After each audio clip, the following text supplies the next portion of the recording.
To the rabbit I accidentally killed, I'm sorry. Truly, genuinely sorry. Look, when you're the oldest of 6 siblings, you become an expert in 3 things: blaming others, running from the scene of the crime, and improvising weapons. Asterisks.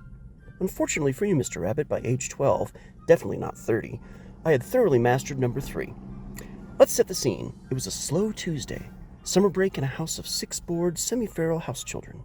For context, our family entertainment usually involved phrases like, "Hey, what happens if we throw this toaster in the bathtub?" Or, "Do you think squirrels would enjoy being launched off a trampoline?" So throwing knives at a homemade wooden target was honestly us at our most responsible.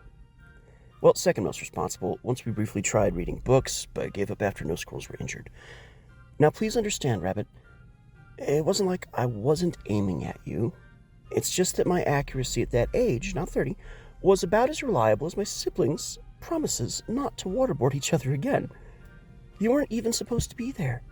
You were a random fuzzy blur hopping innocently across our yard, a blur that inexplicably intersected with my unexpectedly accurate throw at precisely the worst possible moment.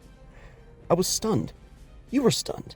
Technically, you were more stunned considering you were suddenly pinned to the grass by a move straight out of a Jackie Chan movie. My previous projectile experience was limited exclusively to dropping a 30-pound rock on my younger brother's head. Did I mention we were terrible kids?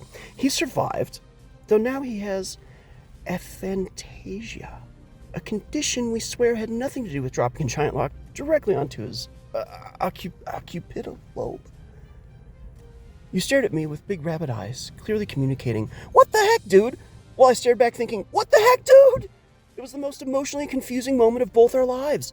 If you've never locked eyes with a dying rabbit you semi-accidentally Jackie Chan from across a suburban yard, count yourself lucky. I still think about it sometimes at night. Usually at 3 a.m. when my brain says, "Hey, remember that rabbit?" Of course I do, brain. Of course I do. Just like Ian's turtle. That's another story. Now, we immediately knew we had to put you out of your misery, but I couldn't exactly call Mom for help. She was already a saint, heroically busy yelling at us for lying in the street, covered in ketchup, pretending to have been hit by cars. Maybe we could have called Dad. He had military training, and the deadly tools of his trade as a food specialist, 2nd class. I've yet to see anything survive a weaponized MRE. In a panic, though, my best friend Nate Diggity, great name, grabbed the other only available weapon, his BB gun. A BB gun designed exclusively to mildly inconvenience squirrels and annoy younger siblings. Not exactly ideal for humane euthanasia. Unfortunately, in fact, we only realized by shot number 5. By shot 10, we were openly apologizing, asking if you'd rather we just found a shovel.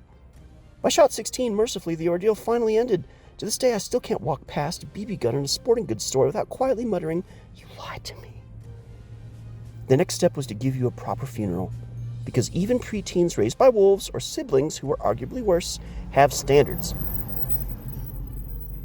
After briefly considering crafting a tiny coffin out of a Lego, I suddenly remembered something important.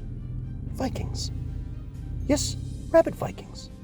The historic masters of stylish and unnecessarily dramatic funerals. A Viking funeral pyre was exactly the send-off you deserve after the nightmare I put you through. We stacked wood, cardboard boxes, and homework assignments into a surprisingly majestic pyre.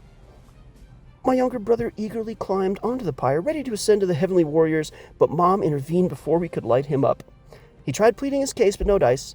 Mom never understood the finer points of ritual sacrifice. We were all in favor.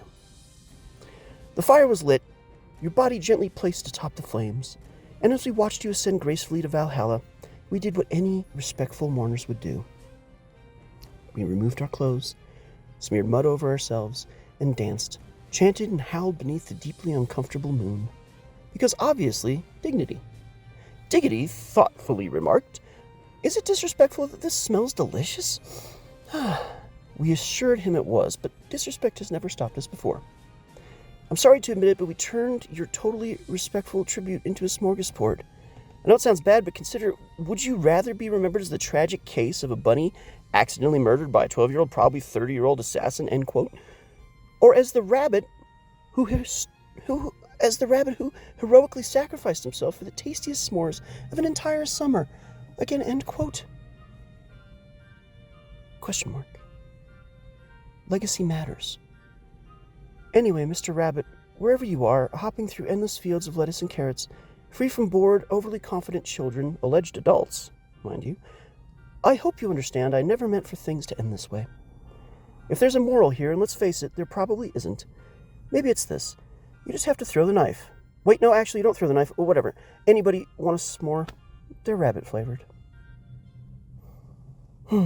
These are also the 3 pillars of American politics.